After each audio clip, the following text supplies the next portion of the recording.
Hello friends, இன்றைக்கி நம்ம சேனலில் என்ன பார்க்க போகிறோன்னா ஒரு முக்கியமான ஒரு ஜோதிட தாள்களையும் ஒரு அதிரடியான ஆன்மீக பரிகாரத்தையும் இந்த வீடியோவில் மிதுன ராசிக்காரங்களுக்கு பார்க்க போகிறோம். ஸோ பார்க்குறதுக்கு முன்னாடி என்ன பார்க்க போகிறோம் அப்படிங்கிறத இன்ட்ரோவில் ஷேர் பண்ணுறேன். என்ன பார்க்க போகிறோம் அப்படிங்கிறத இன்ட்ரோவில் மிதுன ராசிக்காரங்க தெரிஞ்சுக்குங்க. அதுக்கப்புறமேட்டு உங்களுக்கான பலனை டீப்பாக இந்த வீடியோவில் பார்க்கலாம். மார்ச் 26க்கு முன்னும் சரி பின்னும் சரி கிரகங்களுடைய மாற்றங்கள் காரணமாக உங்கள் ராசியை சேர்ந்தவர்களுக்கு நிறைய விஷயங்கள் நடந்தே தீரும். இதுவரைக்கும் சொல்லப்படாத பல ரகசியங்கள் உங்களுக்கு நான் இந்த வீடியோவில் சொல்ல போகிறேன். அதை எல்லாமே இந்த வீடியோவில் மிதுன ராசிக்காரங்க தெரிஞ்சுக்குங்க. தெரிஞ்சு அதற்கேற்ப நடந்து பயன் பெறுங்க. அது மட்டும் இல்லாமல் கிரகங்களினுடைய மாற்றங்களால் உங்கள் ராசிக்கு ஒரு பரிகாரம் செய்தால் ரொம்ப நல்லது. அது என்ன பரிகாரம் அப்படிங்கிறத வீடியோவில் கடைசியாக உங்களுக்கு ஷேர் பண்ணுறேன். அந்த பரிகாரத்தையும் இந்த வீடியோவில் தெரிஞ்சுக்குங்க. கிரகங்கள் பொறுத்த வரைக்கும் எப்பயுமே ஒரே மாதிரியே செயல்படாது. கிரகங்கள் பார்த்திங்கன்னு வச்சுக்கோங்களேன், மாறிக்கிட்டே இருக்கும். கிரகங்கள் மாறக்கூடிய அடிப்படையில் ஒவ்வொருவருக்குமே குறிப்பிட்ட இதில் மாறும். அதாவது தலையெழுத்து மாறும். இது எதனோடு ஒப்பிட்டு சொல்லலாம்னா சிவன்மலை கோவிலுடைய உத்தரவு பெட்டியோடு ஒப்பிட்டு சொல்லலாம். ஏன்னா சிவன்மலை உத்தரவு பெட்டியில் ஆண்டவர் உத்தரவு பொருள் அப்பப்போ மாற்றிக்கிட்டே இருப்பார். அந்த பொருள் மாற்றப்பட மாற்றங்களும் பார்த்திங்கன்னு வச்சுங்களேன் ஏற்பட்டுகிட்டே இருக்கும். அந்த பொருள் எப்படி சமுதாயத்தில் தாக்கத்தை ஏற்படுத்துமோ அதுபோல தான் கிரகங்களும் தாக்கத்தை ஏற்படுத்தும். அதனால் கிரகங்கள் எப்படி இருக்குது அப்படிங்கிறத எல்லாமே தெரிஞ்சுக்கணும். அதற்கேற்ப நாம் நடந்து பயன்பெறணும்.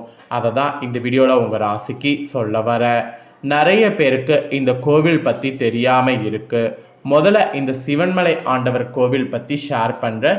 இந்த கோவில் பற்றிய பல ரகசியங்களை இந்த வீடியோவில் தெரியாத மிதுன ராசிக்காரங்க இந்த கோவில் பற்றிய ரகசியங்களை தெரிஞ்சுக்குங்க. இந்த கோவிலுடைய சிறப்பே ஆண்டவர் உத்தரவு பெட்டி.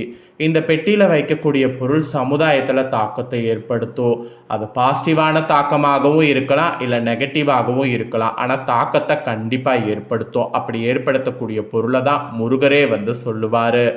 இப்போ அந்த உத்தரவு பெட்டியில் கற்பூரமும் பிரம்பும் வைத்து பூஜை செய்யப்படுது. ஆக்சுவலி திருப்பூர் மாவட்டத்தில் அறுதொழுவு பகுதியை சேர்ந்த பக்தர் கனவுல தான் தற்போது கற்பூரம் மற்றும் பிரம்பு வைத்து பூஜிக்கும்படி உத்தரவு கிடைத்து இப்போ பொருள் இது வைத்து பூஜை செய்யப்பட்டுருக்கு. இதனால் என்ன நடக்க போகுதுங்கிறது ஆல்ரெடி சிவாச்சாரியர்கள் சொல்லியிருக்காங்க. இந்த கோவில் ஒரு பிரசித்தி பெற்ற தமிழகத்தில் ஒன் ஆஃப் த ஒரு கோவிலுங்க. திருப்பூர் மாவட்டம் காங்கேயத்துக்கு அடுத்து தான் இந்த கோவில் அமைஞ்சிருக்கு. இந்த சிவன்மலை சுப்பிரமணிய சுவாமி கோவில் அருணகிரிநாதரால் பாடல் பெற்ற ஒரு தலமாக விளங்குகிறது. இந்த கோவிலுடைய மெயின் சிறப்புகளில் ஒன்று பிரசித்தி பெற்றது அந்த ஆண்டவர் உத்தரவு பெட்டி தான். நாட்டில் ஏற்படக்கூடிய இன்னல்கள் மகிழ்ச்சிகளை முன்னதாகவே உணர்த்திடுவார். அதனால் இந்த முருகருக்கு காரணமூர்த்தி என்ற பெயரும் இருக்குது. ஏன்னா இவர் இதுதான் அப்படிங்கிறத உணர்த்துறாருல, அதனாலேயே இவருக்கு காரணமூர்த்தி என்ற பெயரும் இருக்குது. சிவன்மலை ஆண்டவர் முருகர் எப்படி பொருள் வைக்க சொல்லுவார்னா, பக்தருடைய கனவுல இதுதான் இப்போ குறிப்பால் நடக்க போகுது, இந்த பொருளை வைங்க அப்படிங்கிற மாதிரி அது சம்பந்தமான பொருட்களை கனவுல உணர்த்தி உத்தரவு பெட்டியில் வைக்க சொல்லுவார். இது வரைக்கும் இந்த மாதிரி உத்தரவு பெட்டியில் எத்தனையோ பொருள் வைத்து பூஜை செய்யப்பட்டுட்டு வந்துட்டுருக்கு. ஸோ அப்படி பூஜை செய்யக்கூடிய பொருள் ஏதாவது ஒரு தாக்கத்தை சமுதாயத்தில் கண்டிப்பாக ஏற்படுத்தியிருக்கு. ஸோ பக்தர்கள் கனவுல தோன்றின பொருளை பக்தர்களே கொண்டு மேற்படி பொருளை உத்தரவு பெட்டியில் வைக்கணும் அப்படிங்கிற மாதிரி சொல்லி அங்கே இருக்கக்கூடிய அர்ச்சகர்கிட்ட சொல்லுவாங்க. அர்ச்சகர்களும் உடனே சுவாமியிடம் திரும்ப வெள்ளை மற்றும் சிவப்பு பூ வைத்து உத்தரவு கேட்பாங்க. அதில் வெள்ளைப்பூ விழுந்து அனுமதி கிடைத்தால் ஏற்கனவே உள்ள பொருள் மாற்றப்பட்டு புதிய பொருள் வைத்து பூஜை செய்யப்படும். இதுதான் ப்ரொசீஜர். இது வரைக்கும் இந்த பெட்டியில் எவ்வளவோ பொருள் வைக்கப்பட்டிருக்கு. மண், ஏற்கலப்பை, ரூபாய் நோட்டு, நோட்டு புத்தகம், சைக்கிள், அரிசி, மஞ்சள், இளநீர், தங்கம், சர்க்கரை, கணக்கு நோட்டு, பூமாலை, ருத்ராட்சம், இளநீர், இந்த மாதிரி எத்தனையோ பொருட்கள் வைத்து பூஜை செய்யப்பட்டிருக்கு. அவ்வாறு வைத்து பூஜை செய்யப்பட்ட பொருள் சமுதாயத்தில் ஒரு தாக்கத்தை ஏற்படுத்தி இருந்திருக்கு.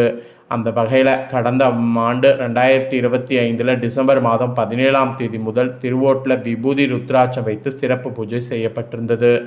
அதை தொடர்ந்து கடந்த மாதம் 25ஆம் தேதி வைக்கோல் வைத்து பூஜை செய்யப்பட்டிருந்தது. இந்த நிலையில தான் இப்போ திருப்பூர் மாவட்டம் காங்கேயம் அறுதொழுவு பகுதியை சேர்ந்த தங்கவேல் என்ற பக்தர் கனவுல கற்பூரம் மற்றும் பிரம்பு வைக்க உத்தரவானது. இதையடுத்து இப்போ ஆண்டவர் உத்தரப்பெட்டியில் கற்பூரமும் பிரம்பும் வைத்து பூஜை செய்யப்பட்டிருக்கு. இதை பற்றி கோவில் சிவாச்சாரியர்கள் என்ன சொல்றாங்கன்னா, சிவன்மலை ஆண்டவர் உத்தரப்பெட்டில எந்த பொருள் வைத்து பூஜை செய்யப்படுதோ அந்த பொருள் சமுதாயத்தில் ஏதாவது ஒரு வகையில தாக்கத்தை ஏற்படுத்தும். இப்போ இந்த பொருள் வைத்து பூஜை செய்யப்படுதுன்னா அப்போ பெருசா ஏதாவது ஒன்று மாற்றம் ஏற்பட போகுது. இப்போ வேற எலெக்ஷன் வேற வந்திருக்கு. ஸோ என்ன மாற்றம் ஏற்படும் அப்படிங்கிறத பொறுத்திருந்து பார்க்கலாம் அப்படிங்கிற மாதிரி சிவாச்சாரியர்கள் சொல்றாங்க. ஸோ இதை ஏன் நான் இப்போ உங்களுக்கு டீட்டெயிலாக சொன்னேன்னா, இந்த உத்தரப்பெட்டியில் எப்படி உத்தரப்பொருள் பார்த்தீங்கன்னு வச்சுக்கோங்களேன் தாக்கத்தை ஏற்படுத்துமோ அது போல தான் கிரகங்களும் தாக்கத்தை ஏற்படுத்தும். கிரகங்கள் எப்பயுமே ஒரே மாதிரியே செயல்படாது, மாறிக்கிட்டே இருக்கும். அப்போ மாற மாற அதனுடைய தாக்கமும் மாறிக்கிட்டே இருக்கும். அதனால தான் அப்பப்போ கிரக மாற்றங்களால் என்ன தாக்கம் ஏற்படும் அப்படிங்கிறத தெரிஞ்சு பயன்பெறணுங்கிறத உங்கள் ராசிக்கு நான் சொல்லிக்கிட்டே இருக்கேன். ஸோ நான் அதிகமாக வீடியோ ஷேர் பண்ணும்போது கூட நிறைய கமெண்ட் வரும். என்ன வரும்னா, ஏன் நீங்கள் சொன்னதையே சொல்லிட்டு இருக்கிறீங்கன்னு. ஸோ கிரகங்கள் எப்பயுமே ஒரே மாதிரியே இருக்காது, மாறிக்கிட்டே இருக்கும். அப்போ மாற மாற பலன்களும் மாறும். அதனால தான் பலன்களை அதிகமாக ஷேர் பண்ணிட்டு இருக்கேன். ஸோ இப்போ மிதுன ராசிக்காரங்க மிருகசீரிட 3-4 பாதம், திருவாதுரை, புனர்பூசம் 1-2-3 பாதங்களில் பிறந்தவங்களுக்கு நான் சொல்லக்கூடிய கணிப்பு கரெக்டாக இருக்கும்.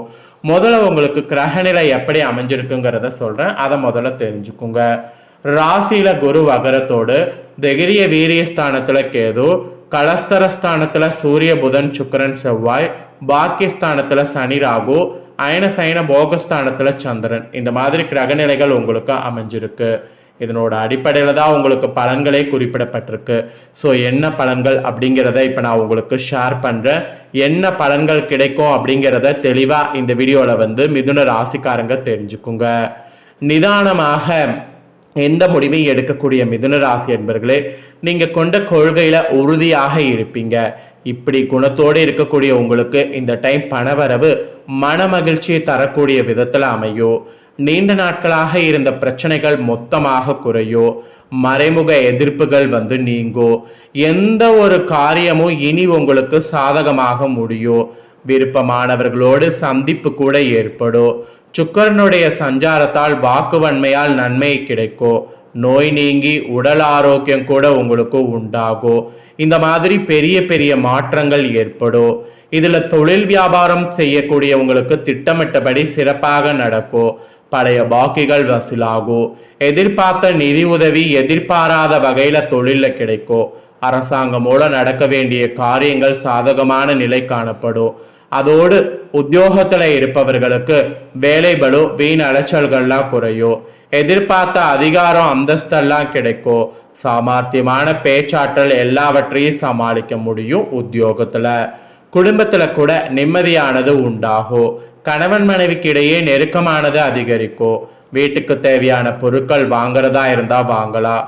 பிள்ளைகள் மூலம் மன மகிழ்ச்சியானது ஏற்படும். அதே நேரத்துல அவர்களால ஒரு பக்கம் செலவு வரும். பெண்களுக்கு உங்களுடைய முயற்சிகளுக்கு இருந்த முட்டுக்கட்டைகள் அகலும். எடுத்த காரியத்தை சிறப்பாக செய்து முடிப்பீங்க. கையில காசு பொருளும் அந்த மாதிரி ஒரு பாசிட்டிவாக இருக்க போகுது. கலைத்துறையில இருக்கிறவங்களுக்கு கூட உடன் பணிபுரிவர்கள் வீண் வாக்குவாதங்கள்ல ஈடுபடலாம். எனவே எல்லாத்துக்குமே கவனமா இருப்பது நல்லது. சாதுரியமான பேச்சின் மூலம் காரிய வெற்றி உண்டாகும். பிரிந்து சென்றவர்கள் மீண்டும் தேடி வரலாம். மற்றவர்களை திருப்தியடைய செய்யக்கூடிய வகையில உங்களுடைய செயல்கள் இருக்கும். டெக்னிக்கல் சார்ந்த துறையில தொட்டது எல்லாம் துளங்கும். அதோடு அரசியல் துறையில இருக்கிறவங்களுக்கும் முக்கிய நபர்களுடைய உதவி கிடைக்கும். தன்னம்பிக்கையானது அதிகரிக்கும். விடாமுயற்சியோடு ஈடுபட்டீங்கன்னா காரியங்கள்ல வெற்றி பெறுவீங்க. விருப்பங்கள் கைகூடும். அடுத்தவரை அதிகாரம் செய்யும் போது கவனம் தேவை. வீண் பகை ஏற்படலாம். ராசியாதிபதி புதன் ராகுவுக்கு திரிகோணம் பெறுவதால் மற்றவர்களுக்கு பொறுப்புகளை ஏற்காம இருப்பது நல்லது. வீண் அலைச்சல் ஏற்படலாம். அப்புறம் மாணவர்களுக்கு கூட கல்வி பற்றிய பயமானது நீங்கும். எதிர்காலம் பற்றிய திட்டம் தோன்றும். ஆசிரியர்களுடைய உதவி கூட கிடைக்குங்க. ஆக மொத்தம் மிதுன ராசிக்கு பலன்கள் இதுதான் கிடைக்கும் என்பது குறிப்பிடப்பட்டிருக்கு. இதற்கேற்ப நடந்து பலன் பெறுங்க. பரிகாரமாக இந்த டைம் நீங்க ஸ்ரீ நரசிம்மர தீபமேற்றி தரிசித்து வந்தீங்கன்னா கடன் பிரச்சனை குறையும். வீண் அலைச்சல் மனபயம் குறையும். அதனால இந்த ஒரு பரிகாரத்தையும் மறக்காம மிதுன ராசிக்காரங்க செய்திடுங்க. ஸோ இந்த வீடியோவை நீங்கள் இப்போ பார்த்து முடிச்சுட்டு இது உடனே லைக் பண்ணி உங்கள் ஃப்ரெண்ட்ஸ் ஃபேமிலிக்கு ஷேர் பண்ணுங்கள். ஏன்னா உங்கள் ஃப்ரெண்ட்ஸ் ஃபேமிலியில் இருக்கிறவங்களும் பார்க்கட்டும். அவங்களும் உங்களை போல மிதுன ராசிக்காரங்களா இருந்தாங்கன்னா இந்த தகவலை தெரிஞ்சு இதற்கேற்ப நடந்து பலன் பெறட்டும். ஸோ கண்டிப்பாக வீடியோ லைக் பண்ணி உங்கள் ஃப்ரெண்ட்ஸ் ஃபேமிலிக்கு ஷேர் பண்ணுங்கள். உங்கள் ஃப்ரெண்ட்ஸ் ஃபேமிலியில் இருக்கிறவங்களும் பார்த்து பயன் பெறட்டும். நெக்ஸ்ட்டு இதே போல் நம்ம சேனலில் நிறைய அப்டேட்டான வீடியோ வரும். அதை எல்லாமே உடனுக்குடனே தெரிந்து கொள்ள மறக்காமல் நம்ம சேனலை சப்ஸ்கிரைப் பண்ணுங்கள். கூட பெல் பண்ண ப்ரெஸ் பண்ணுங்கள். ஃபர்ஸ்ட் டைம் பார்க்குறவங்க அதை நீங்கள் பண்ணிட்டீங்கன்னா இனி நான் போகிற மற்ற அப்டேட்டான எல்லா வீடியோஸும் உடனுக்குடனே தெரிந்து கொள்ளலாம். ஸோ மறக்காமல் பண்ணுங்கள். நெக்ஸ்ட் இதே போல் சுவாரஸ்யமாக வேறொரு வீடியோவில் உங்களை சந்திக்கிறேன். சப்ஸ்கிரைப் பண்ணுங்கள், பெல் பண்ண ப்ரெஸ் பண்ணுங்கள்.